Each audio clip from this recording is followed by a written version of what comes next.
1000 श्री चैतन्य चमत्कारी चिंतामणि पार्श्वनाथ भगवान की, विश्व वंदनीय ममदय सम्राट वात्सल रत्नाकर मम प्रिय आराध्य दादा गुरु विमल सागर जी महामुनिराज की, परम पूज्य समाधि सम्राट गणाचार्य गुरुदेव वीरांग सागर जी महामुनिराज की, परम पूज्य वाक्य श्री संताचार्य भगवान विनिश्चय सागर जी महामुनिराज की, परम वंदनीय 3 कम 9 करोड़ महामुनिराजों की, पूज गणनीय हरिकमा विशा श्री माता जी की जय।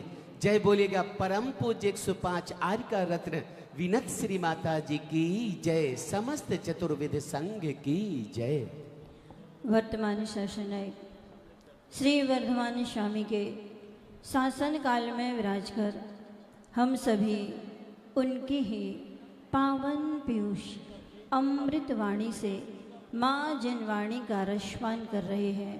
जिसने माँ जनवाणी को अपने हृदयासन पर विराजमान किया है, माँ जनवाणी ने उसे 3 लोक के शिखर पर विराजमान किया है।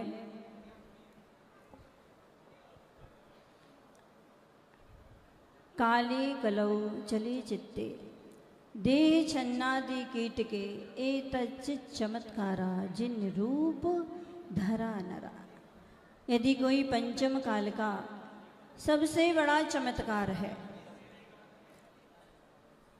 तो अरहंत के रूप को धारण करने वाले, शरीर अन्न का कीड़ा बना हुआ है।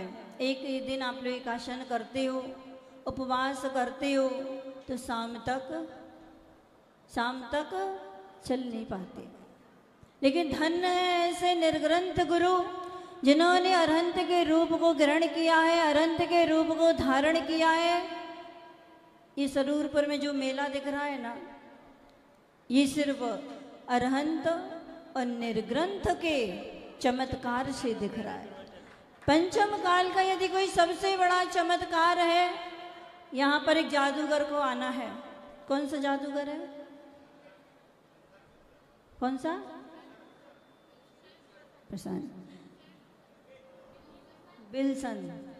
बिल्सन जादूगर के लिए आना है। वो आपके लिए क्या जादू दिखाएगा? 27 को दिखाएगा, 26 को दिखाएगा। लेकिन उससे बड़ा कोई जादूगर है तो आपके सामने बैठे हुए निर्ग्रंथ गुरु है। पंचम काल का ये सबसे बड़ा चमत्कार है कि इस धरती पर, भारत की भूमि पर निर्ग्रंथ गुरु विचरण कर रही है। यही सबसे बड़ा चमत्कार है। इससे बड़ा कोई भी इस पंचम काल में दूसरा चमत्कार नहीं है। तो सरूरपुर में जो मेला दिख रहा है, नमन भैया अकेले होते तो क्या करते? कुछ नहीं कर पाते। यदि उनके साथ उनके गुरु नहीं होते, उनके सिर पर गुरु का आशीष नहीं होता, तो नमन भैया भी कुछ भी करने वाले नहीं थे। तो ऐसे निर्ग्रंथ गुरु जिन्होंने इस भारत की भूमि को पावन और पवित्र किया है, इस भारत की भूमि के लिए विश्व गुरु का नाम दिया गया है, क्योंकि इस पर निर्ग्रंथ गुरु विचरण करते हैं। ऐसे आचार्य भगवान विनिश्चय सागर जी महामुनिराज, जिनके आशीष के तले हमारी साधना पल रही है, ऐसे गुरुदेव, मैंने तो कभी सोचा ही नहीं था कि हम सरूरपुर भी आएंगे, दिल्ली भी आएंगे, कभी शोर मेरा बिहार होगा, लेकिन करता करो में न कर सके गुरु करे सो होए। 3 लोक 6 खंड में गुरु से बढ़ाना कोई। मेरी इतनी सामर्थ्य नहीं थी, इतनी शक्ति नहीं थी कि हम इतना लंबा बिहार कर सकें। इंदौर से और दिल्ली का बिहार 16 फरवरी से 16 नवंबर से मेरा बिहार चल रहा है, और आज 21 जून को मेरा बिहार सरूरपुर में आकर के रुका है।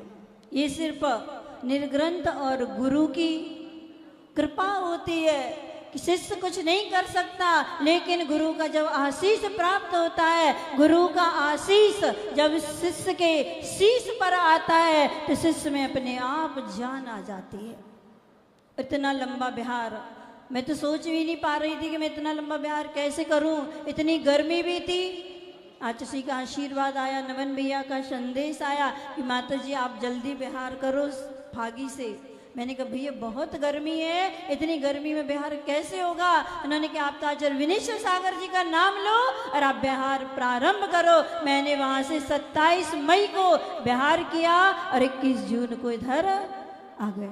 तो ये सब गुरुओं का आशीष हुआ करता है। जिसके ऊपर आचार्य विनेश्वर सागर जी का आशीष है वो दिन इस संसार रूपी समुद्र से निश्चित रूप से तर जाएगा और जो उनकी शरण में आएगा वो एक दिन भगवान भी बन जाएगा। समय बहुत हो रहा है, आचार्य भगवान को भी सुनना है इसी पवित्र भावना से। बोले आचार्य भगवान विनेश्वर सागर जी महामुनि राज की जय। बोलेगा परम पूज्य 105 आर्य का